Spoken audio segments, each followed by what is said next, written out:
Hai Sobat Literasi, selamat datang di seri video tutorial informasi. Melalui video berikut ini, teman-teman akan belajar cara yang efektif dalam mencari dan menggunakan informasi untuk mendukung aktivitas perkuliahan teman-teman.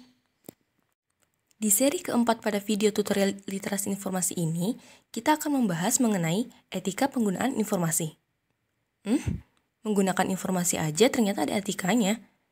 Emang etika penggunaan informasi itu yang kayak gimana? Penasaran gak sih teman-teman? Oleh karena itu, harap tonton video ini sampai akhir ya. Apakah teman-teman pernah mendengar kasus plagiarisme? Ternyata, terdapat lebih dari 800 kasus plagiarisme yang terdapat di Indonesia loh. Dalam bidang pendidikan, banyak pelajar, mahasiswa, dan dosen yang melakukan plagiarisme demi kepentingan pribadi. Padahal, seharusnya ketika kita mengambil informasi dari suatu sumber, maka kita harus dapat menghormati penulisnya juga dong. Plagiarisme merupakan perbuatan yang melanggar kode etik ilmuwan. Hal ini sangat berbanding terbalik dengan penerapan etika dalam menggunakan suatu informasi. Jadi, gimana sih cara menghindari sikap plagiarisme? Dalam Undang-Undang Hak Cipta, pengertian plagiarisme dijabarkan ke dalam beberapa istilah, yaitu mempublikasikan, mengumumkan, atau menjual hasil karya orang lain tanpa seizin pemilik karya tersebut. Karya yang dimaksud di sini tergolong ke dalam hak kekayaan intelektual yang dapat berupa karya sastra, seni, dan ilmu pengetahuan. Perbuatan plagiarisme tergolong sebagai perilaku tidak etis dan dapat terkena sanksi pidana plagiarisme. Sanksi plagiarisme dalam lingkup perguruan tinggi sudah ditetapkan pada pasal 12 ayat 1 huruf G Permendiknas nomor 17 tahun 2010. Sedangkan pelanggaran plagiarisme pada mahasiswa Undip telah ditetapkan dalam Peraturan Akademik Bidang Pendidikan Program Sarjana Undip tahun 2020 pasal 61 ayat 3.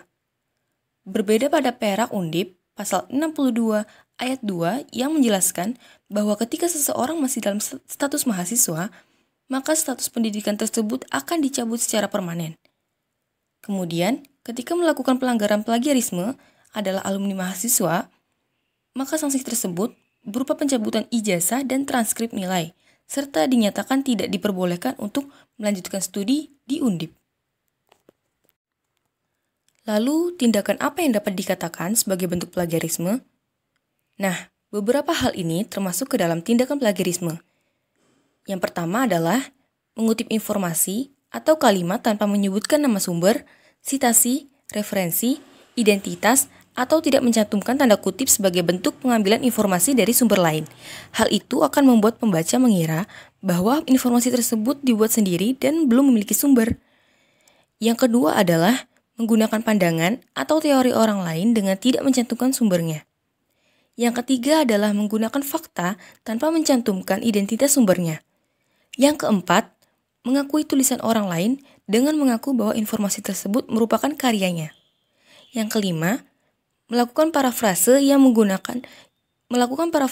merupakan kegiatan mengubah tulisan dengan tetap mempertahankan ide namun tidak menuliskan sumber yang didapatkan.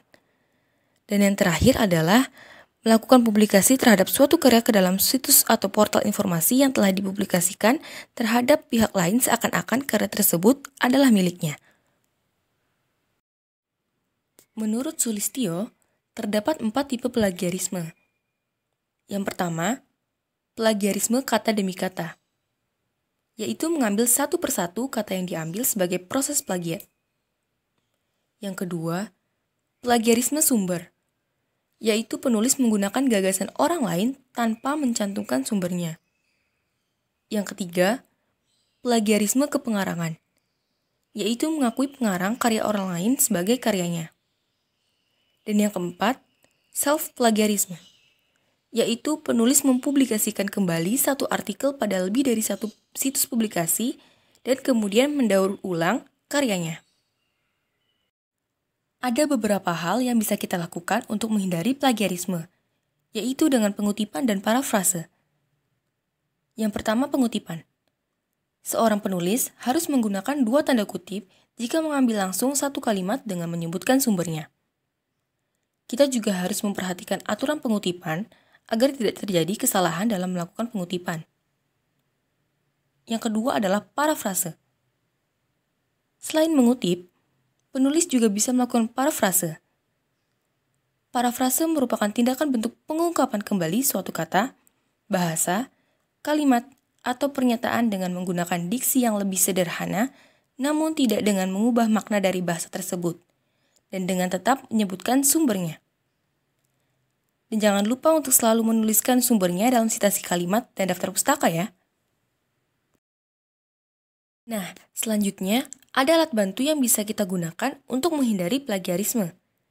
Telah banyak berkembang alat pendeteksi plagiarisme seperti Turnitin, Wecopyfind, Viper, Textscan.com, dan Plagium.com.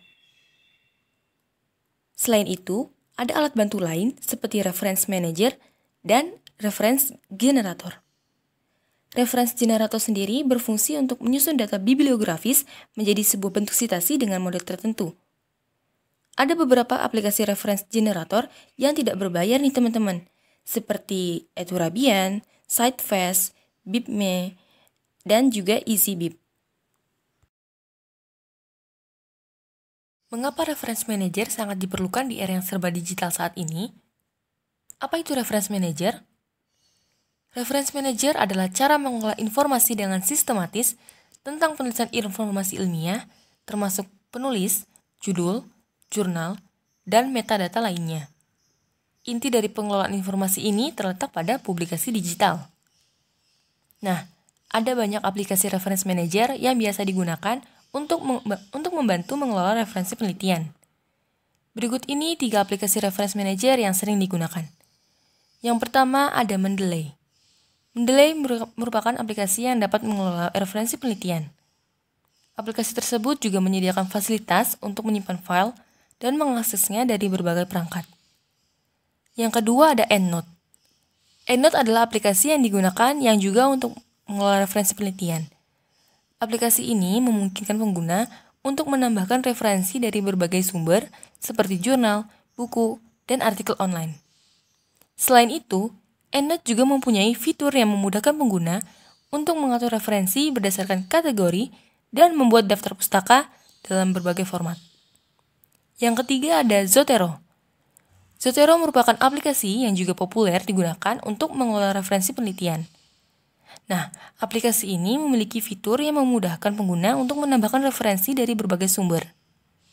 Selain itu, Zotero juga menyediakan fitur yang memungkinkan pengguna untuk membuat daftar pustaka dalam berbagai format.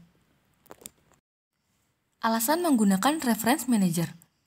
Yang pertama, penyimpanan dan pengelolaan sumber referensi yang digunakan dalam satu tempat yang terorganisir dengan baik, sehingga mudah untuk diakses saat dibutuhkan. Kemudian, menyusun daftar pustaka dapat dilakukan secara otomatis dan dapat mengatur style sesuai dengan keinginan. Selanjutnya, Reference Manager juga dapat meminimalisasi terjadinya plagiasi. Nah, plagiasi ini merupakan tindakan menjiplak karya orang lain tanpa memberikan sumber yang sesuai. Hal ini sangat penting karena menjamin hasil karya yang diakui secara etis dan sesuai dengan standar akademik yang berlaku itu sangat penting. Sekarang kita akan coba bahas tentang Mendeley. Mendeley ini merupakan sebuah aplikasi untuk PC atau laptop yang dapat membantu penggunanya dalam penulisan citasi dan daftar pustaka dalam karya tulis ilmiah. Kenapa sih menggunakan Mendeley? Mendeley ini memudahkan kita banget loh. Kita nggak perlu repot-repot mengetik citasi dan daftar pustaka secara manual satu persatu. Karena melalui Mendeley ini, penulisan citasi dan daftar pustaka dapat dilakukan secara cepat. Nah, bagi teman-teman yang penasaran bagaimana cara mengunduh dan juga cara menggunakan aplikasi Mendeley, berikut ini tutorialnya. Oke, untuk dapat mengunduh aplikasi Mendeley, teman-teman bisa langsung membuka situs web https://www.mendeley.com, atau teman-teman nanti bisa langsung mengetikkannya di Google Mendeley. Nanti teman-teman pilih website Mendeley yang seperti ini ya teman-teman. Nah, kemudian kita klik tombol download yang ada di sebelah kanan paling atas ini. Nah, jika tampilannya sudah terlihat seperti ini, teman-teman bisa menyesuaikan terlebih dahulu dengan sistem operasi yang digunakan pada PC ataupun laptop teman-teman ya. Jadi, untuk laptop yang saya gunakan ini merupakan laptop dengan sistem operasi Windows, jadi saya akan mendownload ini dalam versi Windows. Nah, setelah itu kita tunggu hingga proses pengunduhannya selesai ya teman-teman. Nah, apabila telah terunduh seperti ini, selanjutnya kita akan menginstal aplikasi Mendeley. Klik aplikasi Mendeley yang telah terunduh ini dengan mengeklik Open. Maka nanti akan muncul tampilan untuk menginstal aplikasi Mendeley. Nah, jika sudah muncul tampilan seperti ini, maka kita langsung saja mengeklik install. Kemudian kita tunggu hingga proses instalasinya selesai. Nah, jika sudah selesai seperti ini, terdapat centang biru yang sudah diklik, yaitu nanti pada saat kita mengeklik finish, maka nanti akan langsung terbuka aplikasi Mendeley-nya. Kemudian kita klik finish. Nah, ini Mendeley akan langsung terbuka aplikasinya. Nah, aplikasi Mendeley-nya sudah terbuka. Kemudian, untuk dapat menggunakan aplikasi ini, kita harus memiliki akun Mendeley terlebih dahulu. Nah, apabila teman-teman belum memiliki akun Mendeley, teman-teman dapat mendaftarkannya terlebih dahulu ya. Karena di sini saya sudah memiliki akun Mendeley, maka di sini saya akan langsung login akun Mendeley saya.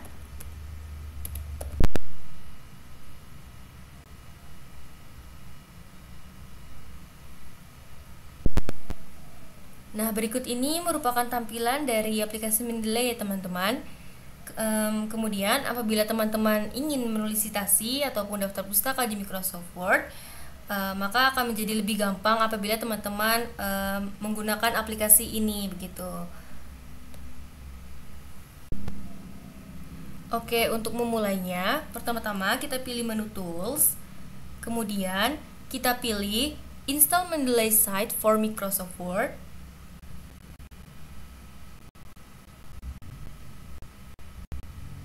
Nah, lalu kemudian kita akan diarahkan menuju halaman download melalui browser. Kemudian kita klik Get It Now yang ada di tombol biru ini. Nah, di sini diperlukan akses login ke akun Microsoft. Jika teman-teman masih belum memiliki akun Microsoft, maka teman-teman silakan registrasi terlebih dahulu. Kemudian baru dapat masuk ke dalam sign in ini. Sini saya akan mencoba untuk masuk ke dalam aplikasi Microsoft.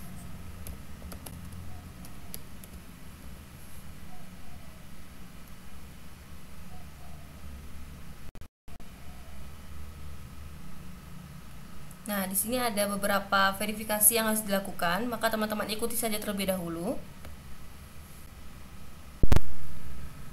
Jika teman-teman sudah berhasil login, maka akan ada tampilan seperti ini. Kita klik Get It Now. Dan kemudian ini akan diproses.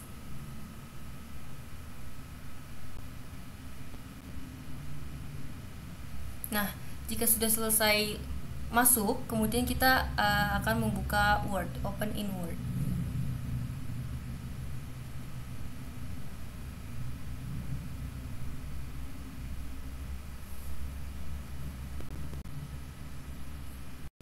Baik, ini tampilan setelah kita membuka aplikasi Mendeley yang telah diinstal. Kemudian kita klik sesuai dengan instruksi yang telah disebutkan di tampilan pertama ini. Kita klik menu reference. Kemudian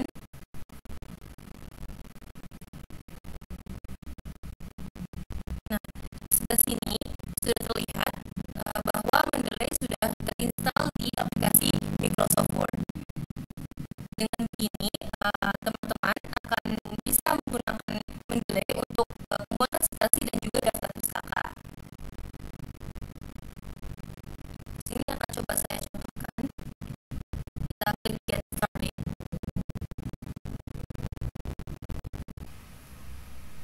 Apabila telah selesai, maka kita akan bisa langsung untuk membuat citasi dan juga daftar pustakanya. Nah, berikut ini akan saya contohkan bagaimana cara membuat citasi dan juga daftar pustaka di Microsoft Word dengan menggunakan Mendeley. Pertama-tama, teman-teman buka dulu aplikasi Mendeley. Kemudian teman-teman bisa tambahkan file jurnal ataupun buku yang mau teman-teman citasi. Caranya adalah dengan mengeklik add new ini. Kemudian nanti teman-teman pilih file artikel jurnal ataupun buku. Setelah nanti dipilih, nanti akan file tersebut akan terupload di reference manager Mendeley ini. Nah, setelah selesai terupload, kemudian kita kembali lagi ke Microsoft Word. Lalu teman-teman bisa langsung memasukkan kutipan dengan cara ini ya, insert citation.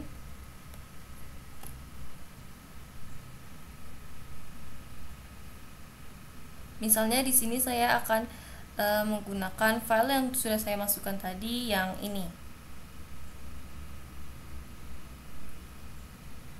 Maka kita klik ini, insert citation.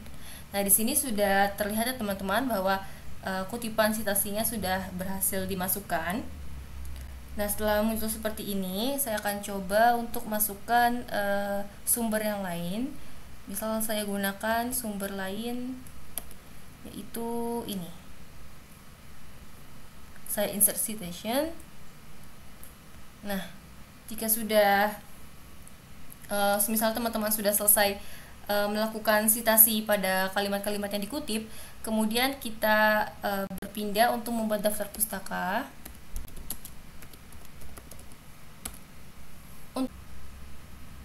Kemudian kita akan masukkan bibliografi ataupun daftar pustakanya dengan mengeklik ini. Lalu kita klik insert bibliografi. Dan jika sudah berhasil, maka nanti akan muncul daftar pustaka yang dibuat secara otomatis menggunakan Mendeley Reference Manager seperti ini. Dan citasi dan pembuatan daftar pustakanya sudah berhasil dibuat. Ternyata mudah ya kalau kita menggunakan bantuan Reference Manager dalam kegiatan pengutipan untuk mendukung karya tulis kita. Dengan menghindari plagiarisme pada saat mengutip suatu informasi merupakan bentuk etika kita dalam menggunakan informasi. Jangan lupakan hal itu ya. Jangan lupa juga untuk langsung dipraktikkan. Kalau begitu, sampai bertemu lagi di seri video tutorial lainnya sobat.